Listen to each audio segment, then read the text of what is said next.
AATBirds Weekly Report is the Eagle news, notes, and analysis you need.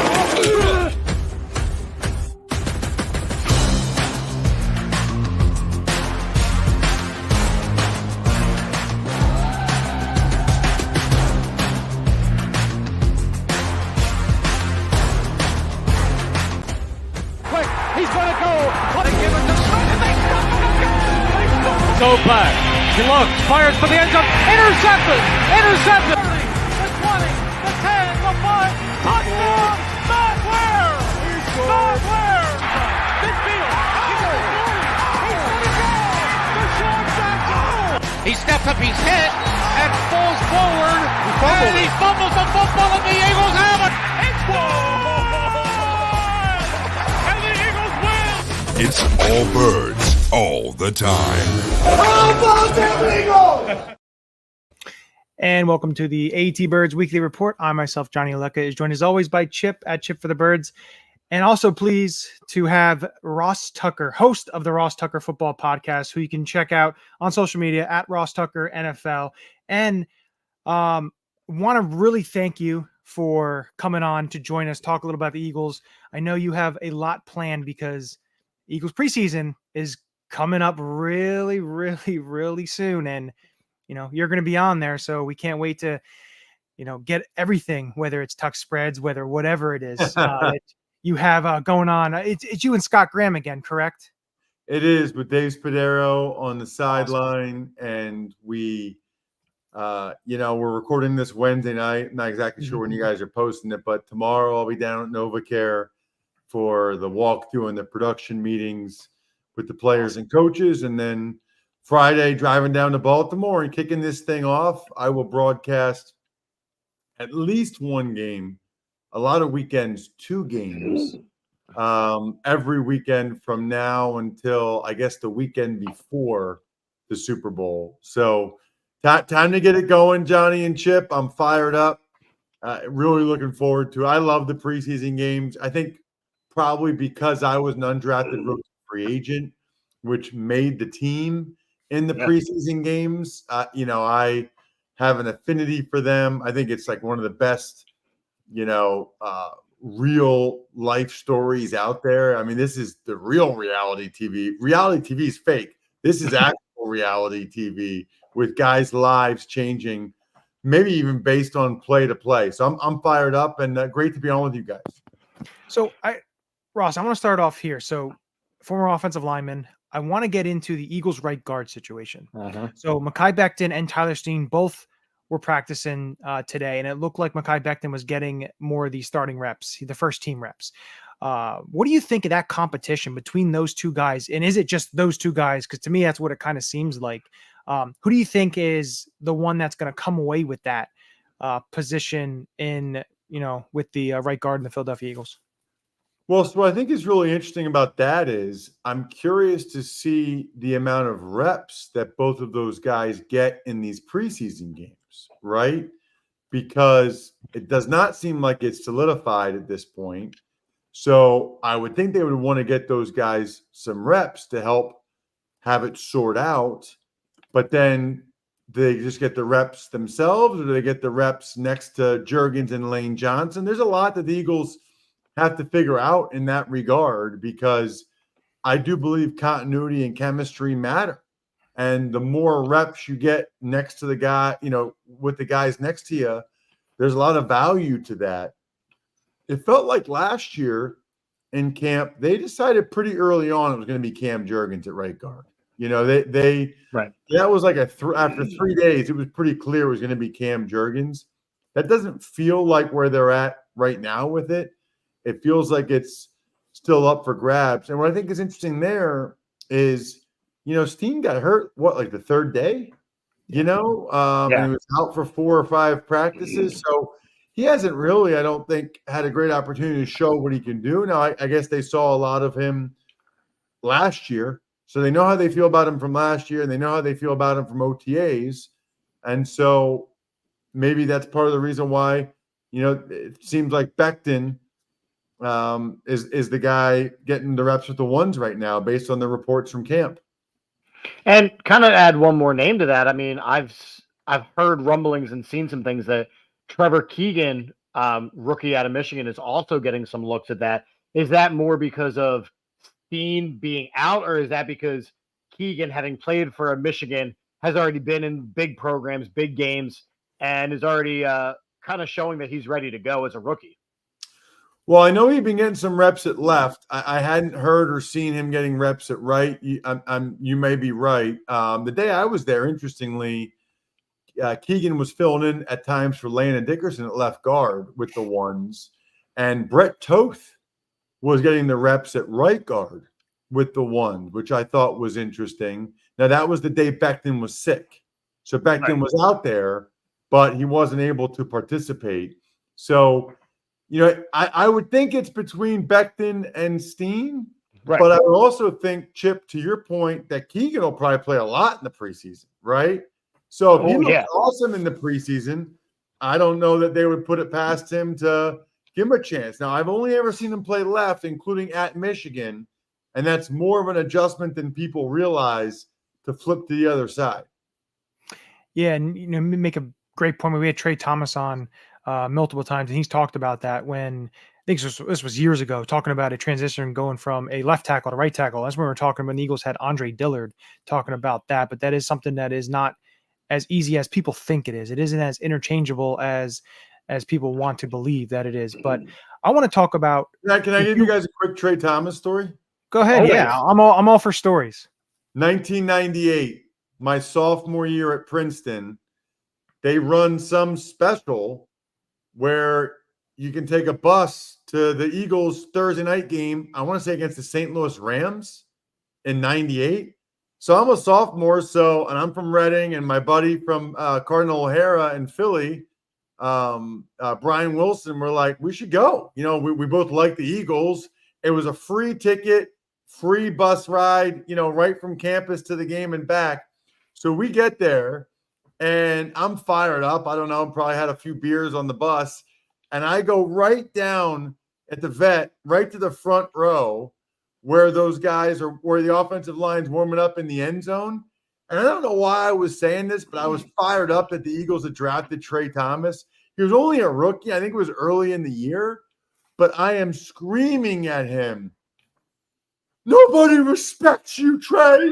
Nobody respects you. It's time to earn it." And he looked up at me and was like, yeah, like that. And meanwhile, 3 years later, I was playing for the Redskins against Trey. You don't know how life's going to unfold. 3 years later, I'm in the vet in a Redskins uniform. But that's the Trey Thomas story I remember, because I remember Steve Everett was the center, and he had like the long hair going out of the back of the helmet.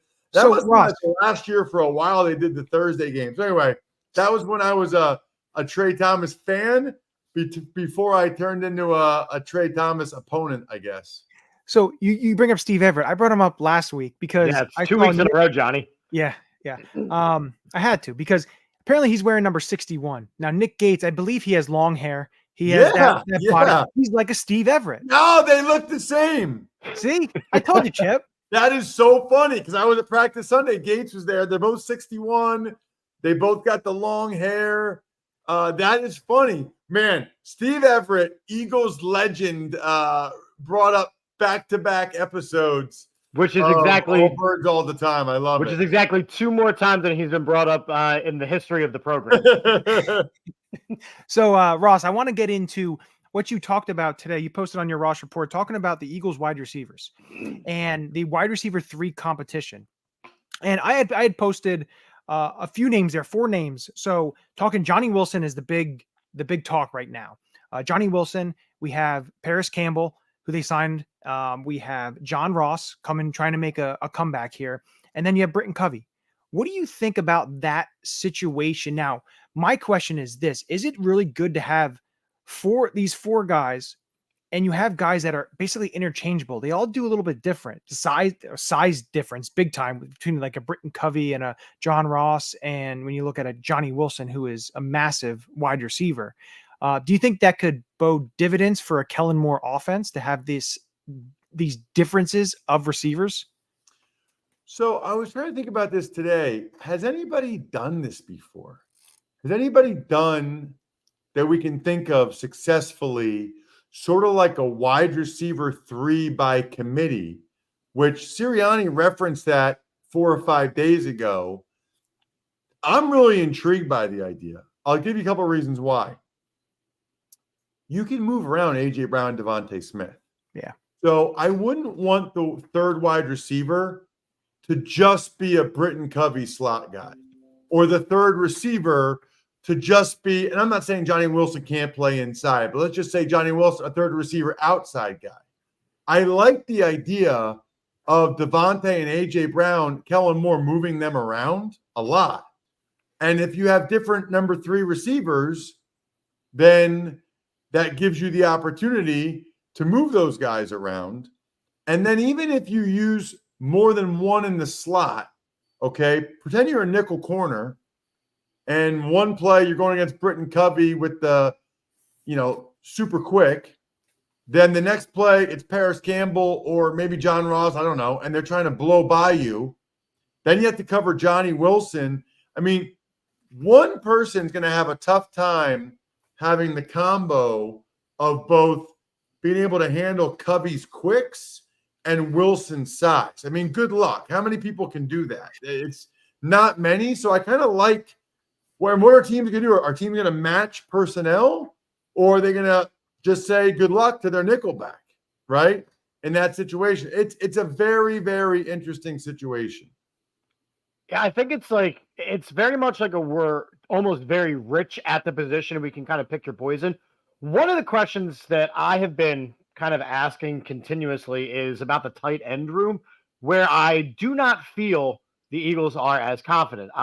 Obviously, Dallas Goedert is the one, but they went out today and they got yet another tight end, and whether or not it's just for depth and preseason purposes, but they got Armani Rogers from Washington, which makes me ask the question of, are they struggling with the depth of their tight end room? I mean, obviously we have Greg Calcaterra, but has EJ Jenkins shown things? Has Albert O shown things? Has CJ Uzma shown things? Or are they just adding names to get through the preseason? I don't know that. I don't know the answer to that on the Armani Rogers thing. What I do believe is that Kellen Moore has been very complimentary of Calcaterra, and the reports have been very favorable on Calcaterra. So I think what's interesting, we talk a lot about the number 3 receiver. What if it's really more not about the number 3 receiver? What if it's about the number 5 weapon, right? You have A.J. Smith, Devontae, Saquon, Goddard. Those 4 guys are getting most of the touches. Sure. So maybe we should stop looking at it like number 3 receiver. Maybe it's number 5 weapon. Maybe there's some plays where they can have Gainwell and Saquon out there, or Shipley and Saquon out there, or maybe, Chip, it's Goddard and Calcaterra. Calcaterra is a very accomplished route runner and receiver at the college level. I mean, he was all Big 12 as a redshirt freshman at Oklahoma, had the concussions, became a firefighter. Then he came back and played for SMU. But the reports have been favorable. So I actually feel pretty good about tight end right now, because it sounds like Uzama can do all the dirty work stuff that Jack Stoll did, all the blocking, maybe even better than Stoll.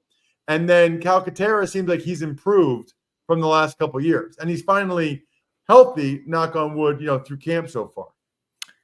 Yeah, and so we do have a really serious question here from one of our buddies, Jose Nunez, for you, Ross. Will Ross Eats content continue this season? He needs to know this. Yes, it's called hashtag Tuck Spreads, and it absolutely will. The 2 things I do on social media that people seem to like are I do like beer, and I'll take a picture of the beer I'm drinking a lot of times, and I'll post it, and I'll say, show me your beer, because I like to see what beers other guys are drinking. And then I also will post food from the places I am. So maybe that's the Eagles cafeteria on Thursday. I don't know if we're eating there or not. Certainly the Ravens Friday night, although I found out that they had moved their whole press box and booths and everything. So I'll be curious to see what their food is like. But yes, people are very intrigued typically by what they serve the media. And I always say, half joking, half serious, it's kind of a reflection on some level, it's kind of a reflection of the organization. Like if you're going to serve the media food, why serve them crappy food? Like, how does that help you? Don't you want to be good at everything? It doesn't help you. Yeah. Yeah. I love that content. It's great to see, because it would, for us, it's like, okay, so what are the, and like you said, what are these people feeding the media members? It's interesting to see, what's out there, what they have. So I wanted to at least get that in there. I know Jose has asked me about it. He loves that kind of content. So definitely something I wanted to get in there.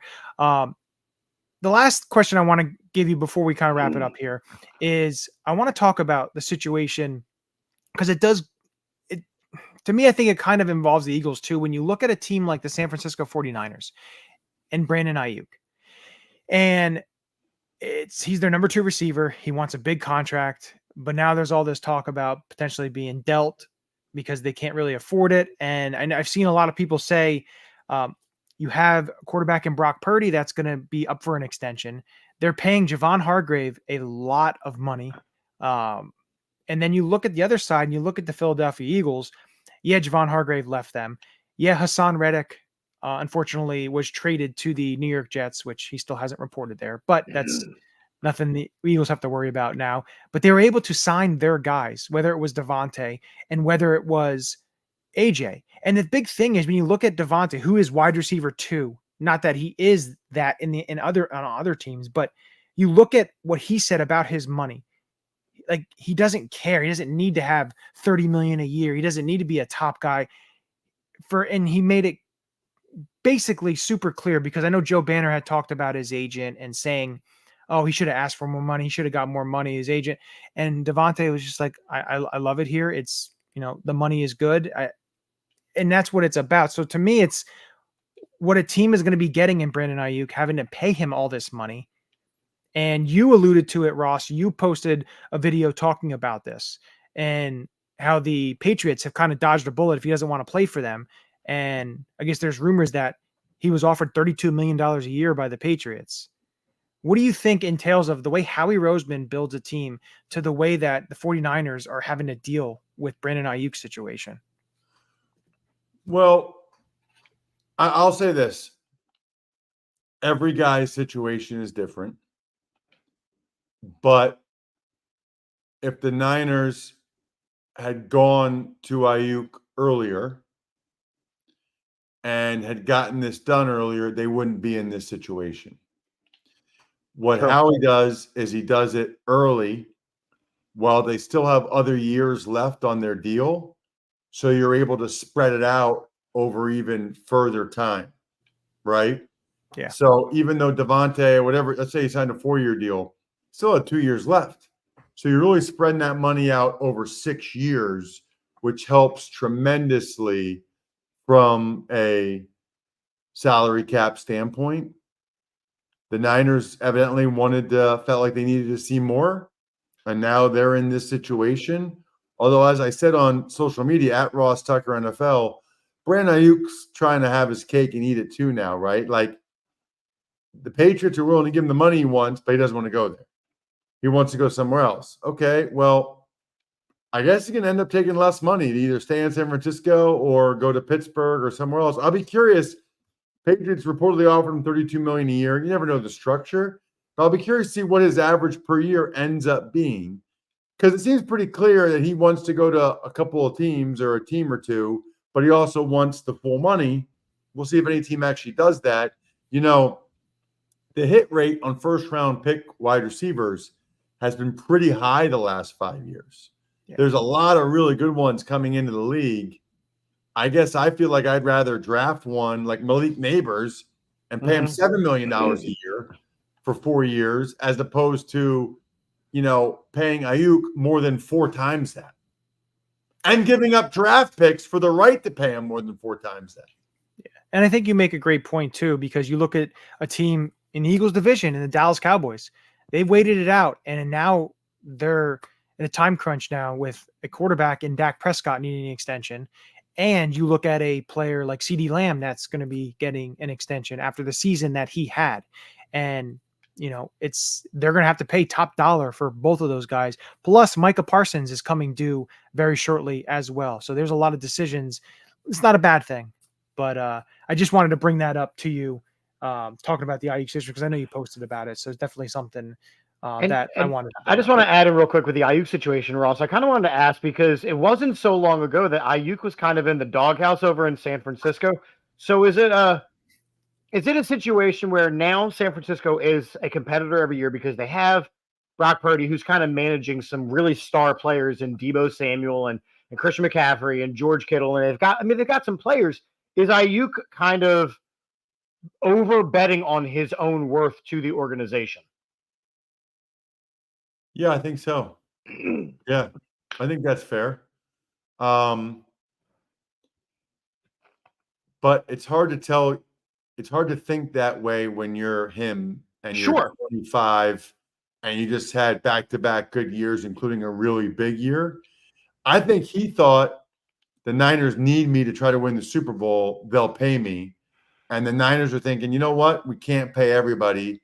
And if he wants top dollar, we got to move on. Like, we'll offer him something fair, but if he wants top dollar, we got to move on. So last thing before we go, I want to bring up the best gift ever. In terms of Ross Tucker, I want to bring it up. I will post it right up here. myfrontpagestory.com. Tell us a little bit about look at you, Johnny. You're all tech savvy. I'll show it to you real quick, actually. I got one from my wife's grandma. It's pretty awesome. A buddy of mine in Eastern PA started this company. You literally talk to a writer or reporter for like 10 minutes. Or you can just fill out an email and did I get that on the there we go. There we go. Sorry, I didn't get it there. And you tell them how great your mom is, or in this case, grandmother, or whatever. They write the story. It looks like it's on the cover of the newspaper. Like it's framed, it's beautiful. And I tell people now, and a lot of people, if you don't have an anniversary or birthday coming up, just go to myfrontpagestory.com, throw your email address in there, and then you get a 20% discount. More importantly, you'll get an email like a month before Valentine's Day or a month before, Mother's Day, so you guys don't blow that. You don't want to blow it again this year, Johnny. No, you do not.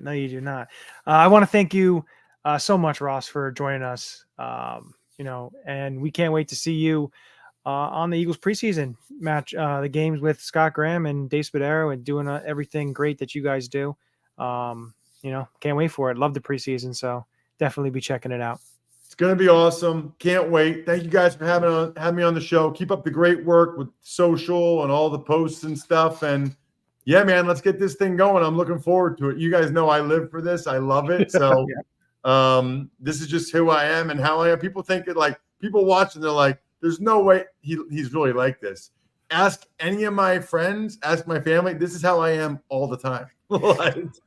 This is just how I am. So this is definitely how I'll be Friday night. Great talking with you guys. Thanks, Ross. Appreciate it. Take care, Ross. Awesome having him on, talk a little bit about the Eagles. And to wrap this up, I want to bring up, I know we talked about it after the show. You and I talked a little bit. I want to talk about 3 players basically on the bubble and or end of the roster that we're kind of rooting for. If they make the roster, great, but maybe onto the practice squad. But 3 guys that we're kind of rooting for, especially with the preseason coming up, that we're, hoping make a little bit of some strides and, make the roster or at least make the practice squad. So I'm going to start off and I'm going to talk about the tight end position. I know I mentioned him to you. Hey, you got to. But that's my point, is that the tight end position is something we got to talk about. Yeah. So I'm going to go EJ Jenkins. And he's a player that I know he's on the bottom portion of the roster. I know they claimed 2 tight ends off of waivers last couple days, actually. Yeah. So I like you, I don't know exactly what they're doing with the position. I know Grant Calcaterra has been really, really looking great in training camp, but you haven't heard anything from any of the bottom. So I'm thinking the tight end 3 position is something that is totally up for grabs right now. And I know EJ Jenkins I think he's a converted wide receiver, but He's got huge frame, big frame. I think that they liked him enough. They had him late in the season. They had picked him up onto the practice squad late in the year last year that they thought so much about seeing his development, seeing what he can do to bring him on this season. So I am very intrigued to see. And I think to me, it's basically you have to beat out Alberto and CJ Uzoma, which, maybe not be easy because one's a veteran and one's a guy who's been in the league a couple years. And the Eagles did trade for Alberto last year, but EJ Jenkins is definitely a player that I'd like to see, if not make the roster, stay on the practice squad to kind of develop a little bit. Yeah, first one for me, I mean, kind of going away from the tight end room for once in my life, just because, holy cow, I spent a lot of time focusing on that.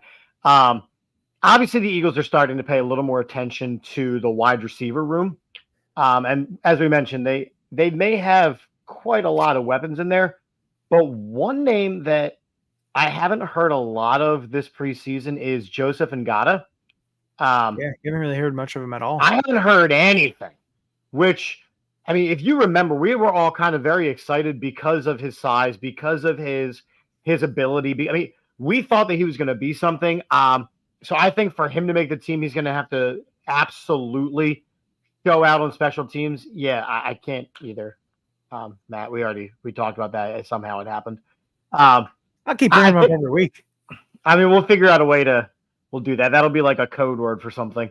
Yeah, but Joseph Ngata, I mean, I think that he's really going to have to excel on special teams in order to I think that the practice squad is going to be too loaded. I could see Ngata being one of the first names cut, honestly, just because the wide receiver room and now the tight end room is so loaded. But I hope especially when you have guys like Johnny Wilson that are, really looking good. You still have Britton Covey, and if these veterans and Paris Campbell and John Ross are starting to show you stuff, there isn't much room at all And Britton Covey right now is listed as the punt returner. So the original depth chart that came out, Britton Covey is punt returner 1. So that says to me a lot as far as his being solid on the team. We talked last week about the idea of, well, it doesn't really matter where people or who they're taking reps with. Yeah, like Kenny Pickett is listed as number 2. Why? Tanner McKee is 3, and Will Greer is 3A. Like, it's everything that we're hypothesizing about the depth chart. Like, Tyler Steen is listed as the right guard number 1. Even though he's been out, he's right guard number 1. So, as of right now, again, it's unofficial, and we understand that. But I really do think that, the preseason, we know it's important, but it's definitely going to be a situation where because of this team having Super Bowl aspirations, every backup position is exceptionally hard fought. Like, you're not fighting for playing time during the regular season. You're fighting just to be able to stand on the sideline. Yeah. My next guy, so it was going to be Johnny Wilson until he started having all this. So I'm not really, I don't think that's not really a bottom bubble guy, in my opinion, right now. So I really can't go with him. So the way I look at it is, I guess he's not really a bubble guy because he's playing, but a guy like Ben Van Sumeren, the inside linebacker who played a lot of special teams last year, is a very good special teams player, but he is getting some run, with the second team and stuff. Then the big thing with them is I know they signed a linebacker, Shaquille Quarterman from Jacksonville, played 60-something games with the Jacksonville Jaguars, didn't really start, but he's a core special teams guy. And to me, that screams a guy like Oren Burks, who hasn't even really been able to get on the field at all. Maybe either his knee injury is far worse than they have originally thought, but if you can't get on the field, you're not going to make the team. So, and I think he's not going to play in the preseason game. So you need guys, you need bodies. You're not going to be playing, Nakobe Dean and Devin White and Zach Bond, all those reps. So you need some guys to play the linebacker. And I know Brandon Smith, the other linebacker, one of the backups, has a concussion. So they need bodies there. But a guy like Ben Van Sumeren, he has the size, the athleticism, can play special teams. It's just kind of really learning the position and getting himself acclimated. He's still really young and raw, but he's a player that I definitely could see stick, especially with the special teams reps and the way how special teams is going to be such a huge focal point now with the new kickoff rules that you're going to need guys that on there who are specialized in the special teams and can play special teams. I think that's huge. And I think that, kind of going off of the new special teams rules that you're talking about, you also have to remember that because they're only 5 yards apart, you are talking about guys who are very quick and very powerful. So I could see them picking up or holding on to an extra tight end and an extra big frame wide receiver and an extra bigger secondary member because that's that quick burst of speed. I could see where this is where, linebackers aren't as valued in the special teams game like they used to be, like with the Night Breeze. You're going to say they're not as valued in this organization, which we already knew that. We knew that for a fact. Sure. My second guy, I mean, it's kind of a tie for me in the cornerback room, and I know we've been spending a lot of time talking about corners this offseason, but for me, like, again, and I'm just looking at this initial depth chart, but you see that Isaiah Rodgers and Keely Ringo are 1 and 1A for the second. Let me guess, you're looking on ESPN's depth chart because that's what you always go to. Whatever the Eagles released. Okay, the Eagles released their first depth chart. Thank you very much. I'm just making sure. You like to always go on ESPN. I do, but I'm on the official Eagles one, which says to me a lot about guys like Zech McPherson, Josh Jobe, and Eli Ricks. That they're not even in the competition for any of those spots or in the competition for the nickel corner spot. So I could see a guy like Zech McPherson losing out here because he's been in the organization for a couple of years. I mean, it's a numbers year where he doesn't make it. Numbers exactly. Game, and it's tough because he's very good on special teams, but the problem is that, and we talked about it last week, how deep the corner room is right now, and it's tough for a guy like that, which potentially there's been a ton of injuries in secondaries across the league so far early in camp. So if there's a team that, happens to come calling, you can, trade a guy for a late round pick or trade a guy for a guy with a position that you need some bodies. Definitely could potentially see that. And that's not just with McPherson, but with the other guys that you mentioned, and Eli Ricks and Josh Jobe, and along the lines of that. Unfortunately, right now, the strength is of the cornerback room, and you're not going to be able to keep everybody. And you may be able to get one or two of those guys on the practice squad potentially. But you could potentially have one or two of those guys claimed, and you're not going to be able to have them on your roster. I could easily see them being claimed. That's because the Eagles, like I said, they're not choosing between, how just to fill the roster. They're choosing between serious studs at the bottom of their roster, which means even the scrap heap for the Eagles is starter quality somewhere else. Yeah. So my last guy, I was thinking, but it was between two guys. It was between John Ross and Gabe Hall. So I'm going to go with Gabe Hall because he is a recent undrafted young guy. I'm not going to go with Ross, but Gabe Hall, 6'5", 295 pounds from Baylor. I thought he was going to get drafted at least in the late rounds between 5 and 7. Went undrafted. I think this is a player, especially with the defensive line coach in Clint Hurt. I think he's one of the best defensive line coaches in the NFL. He was the defensive coordinator of the Seattle Seahawks last year, but he gets a lot out of his defenders and his defensive linemen. And he's a guy that is a no nonsense type of coach. He's going to coach you hard, but he's also going to teach you. And I think the one thing with, Gabe Hall is he has all the measurables. He has the measurables. And, I just, to me, I want to see him make the roster. I'm kind of, like Marlon Tuipulotu. Okay. I've seen, last 3 years of him. I know he's flashed, he's shown some flashes, but I just think a guy like Gabe Hall, the way his size and what he did at Baylor, I think that's a player that they can mold and they can get as a rotational, because listen, I like Moro Jomo. I think he's going to make the roster, but I think Hall is a guy at the end on the bubble, basically, that potentially could push for a roster spot that I want to see make the team. My last one, and I would, by the way, I would like to say, John Ross make the team as well. This comment is absolutely great. I hope it doesn't happen, but I know that we have discussed on this show that he could be a surprise cut. Yeah. I don't necessarily agree with it, but Johnny made some really good points. So who knows? My last one that I would like to see make the roster is a position of absolutely zero consequence. I would like to see Will Greer make the roster and Tanner McKee end up somewhere else. You were just doing that because you don't like Tanner McKee. I don't like Tanner McKee, and this is as close. How about this? Let's make a bet. If Tanner McKee, Tanner McKee's making the roster. No. He's going to be the emergency quarterback. I know. First of all, you got to let me talk. Can I finish? Don't interject. If Tanner McKee wins the quarterback 2 job over Kenny Pickett, you have to buy our Tanner McKee jersey.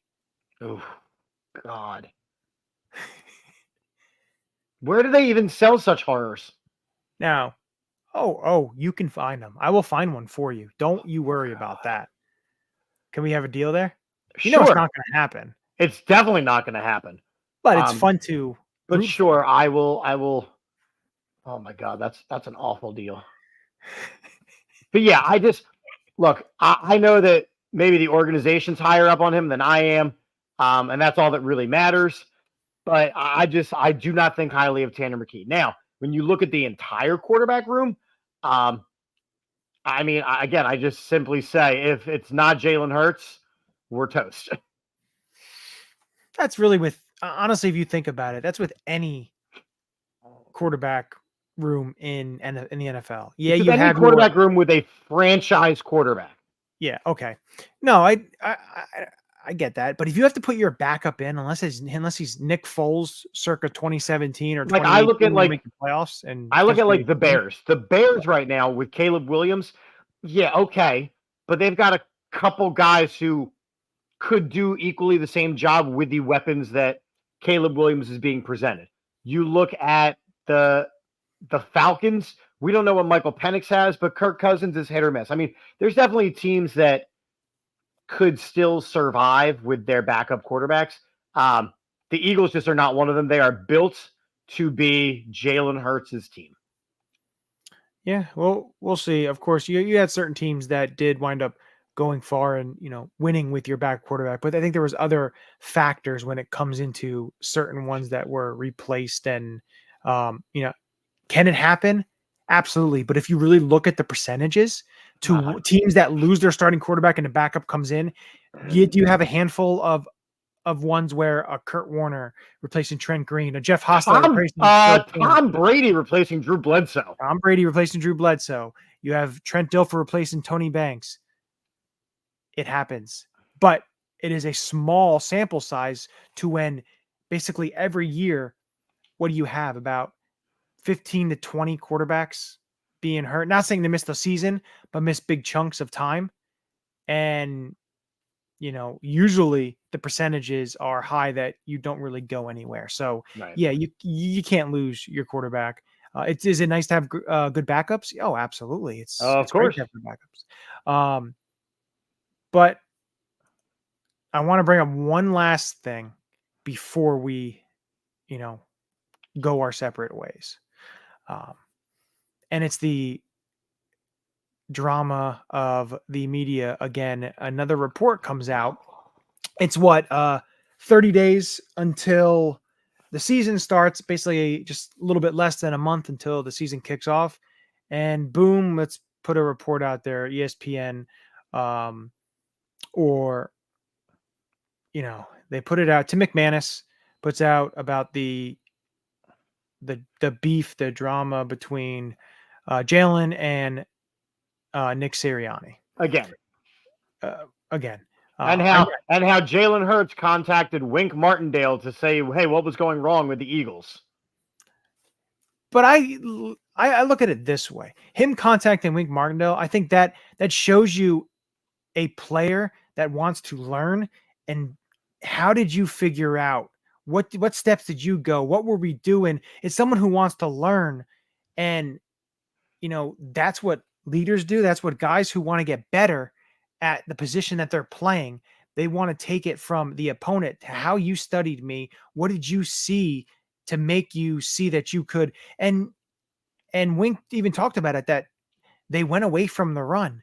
and they became more of a passing type of offense. And a Correct. passing offense that on early downs tried to pass it. And then when you didn't, you were behind the sticks, and you're letting the defense win there, because if you're getting into 3rd and long, you can't use your run game as a focal point of manipulation to the defense. So if it's not 3rd and 4, 3rd and 5, 3rd and 3, you can't say, okay, well, we could run it, or we could pass it, or we could, like, that's you start to shrink your playbook. You shrink your playbook.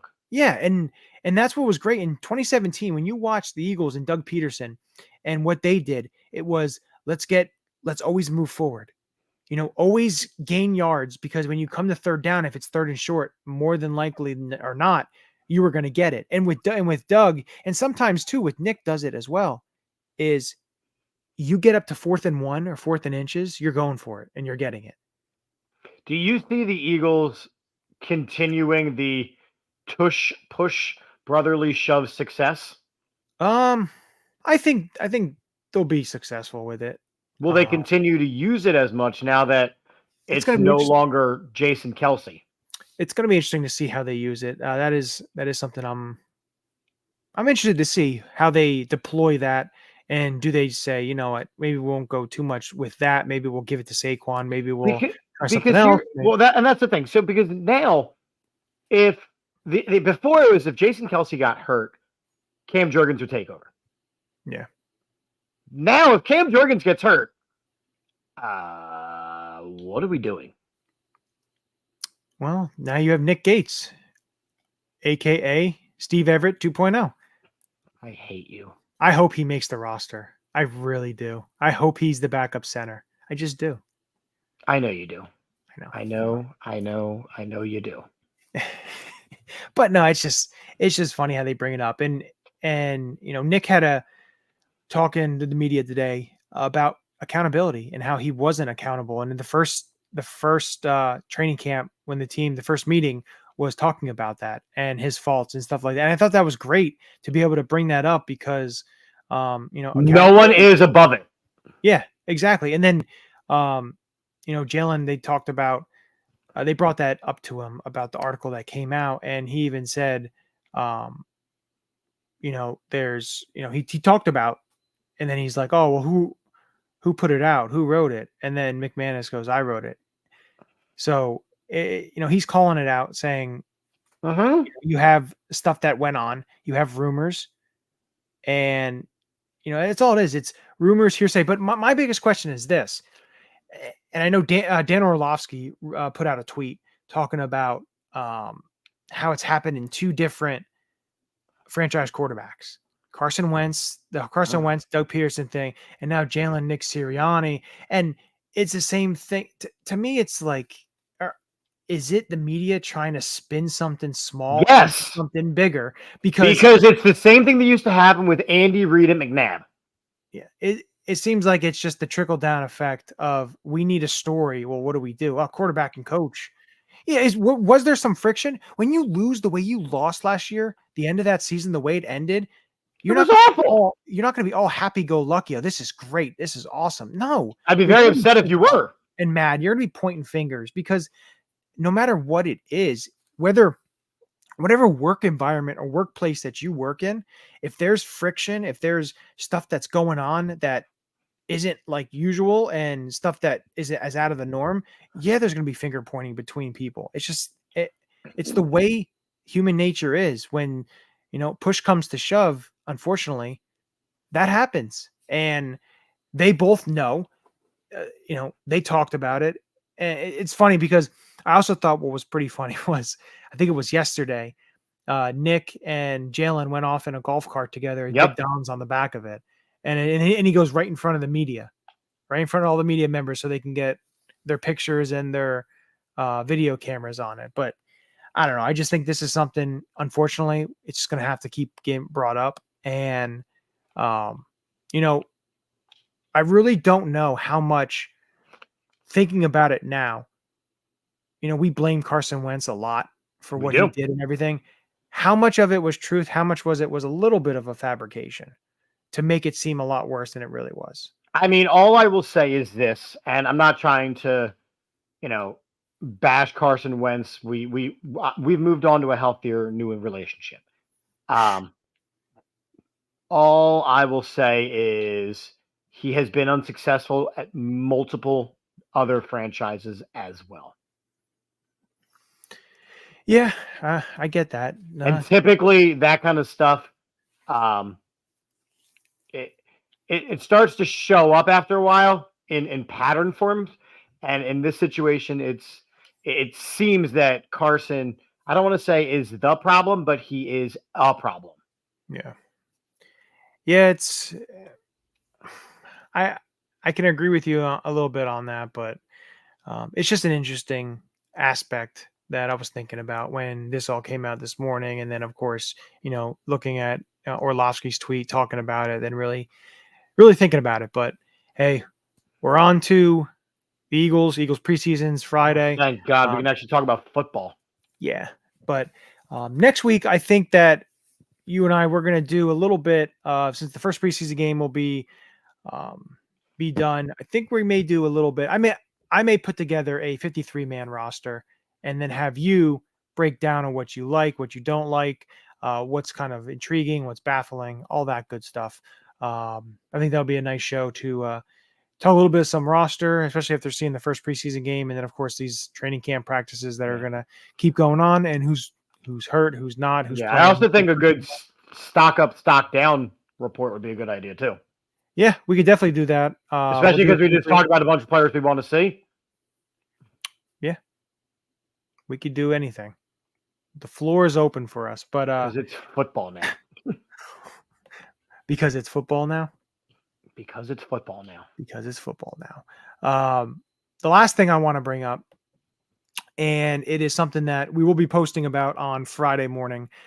It is a new app, and the app is called Autograph. It is it's a fun app. It's a full-time job being a fan.